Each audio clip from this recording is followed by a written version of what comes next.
People often ask me, do you believe in God? I don't like that question. First of all, it's an attempt to box me in a sense. And the reason that it's an attempt to box me in is because the question is asked so that I can be firmly placed on one side of a binary argument. The reason I don't like to answer it is because A, I don't like to be boxed in, and B, because I don't know what the person means by believe or God. And they think they know. And the probability that they construe belief and construe God the same way I do is virtually zero. It's a question that doesn't work for me on multiple levels of analysis. But strangely enough, just as we were talking, the answer to that question popped into my head. I act as if God exists. I act as if God exists. I act as if God exists. I act as if God exists.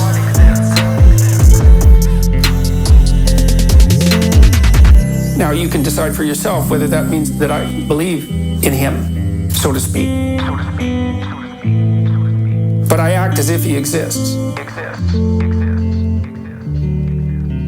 Then with regards to these other issues, the divinity of Christ, I would say the same. Problems with the question formulation obtain. What do you mean by divine? And also, what do you mean by Christ? These are very, very difficult questions. Now, I believe that the Logos is divine.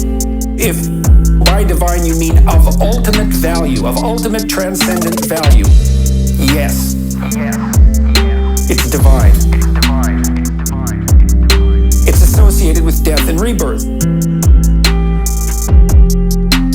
Clearly, I act as if God exists because the Logos dismantles you and rebuilds you. I act as if God exists. That's what happens when you make an error. When you make an error, some part of you has to go. I act as if God exists. That's a sacrifice. You have to let it go. Sometimes it's a big part of you. I act as if God exists.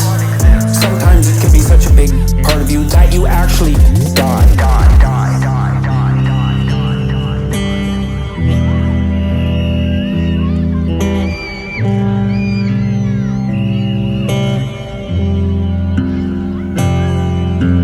Instead of dying and being reborn. Is there something more than merely metaphorical about the idea of dying and being reborn?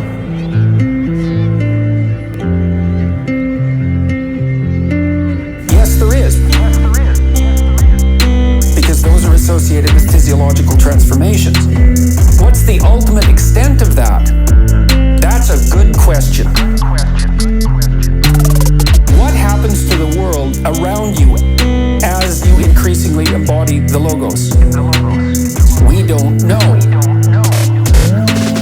We don't know. I act as if God exists.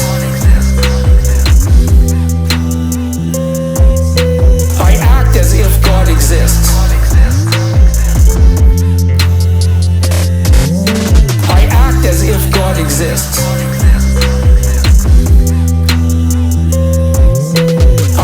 As if God exists.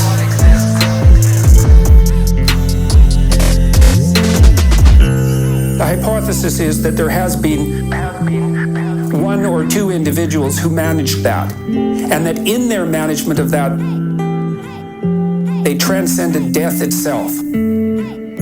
So what do you mean by transcended death?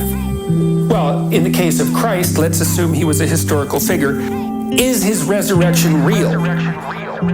Well, his spirit lives on. That's certainly the case. Let's imagine that a spirit is a pattern of being.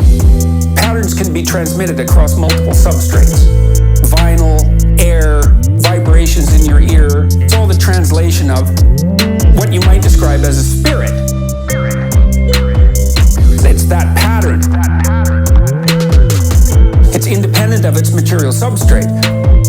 Well, Christ's spirit lives on.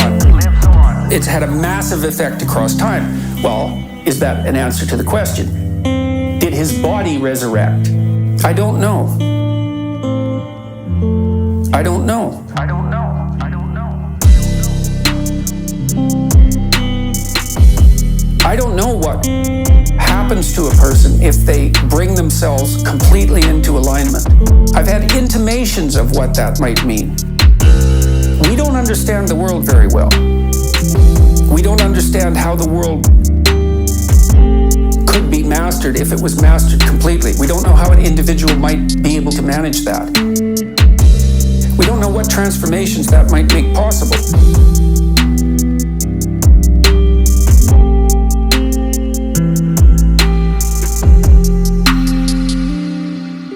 I act as if God exists. I act as if God exists.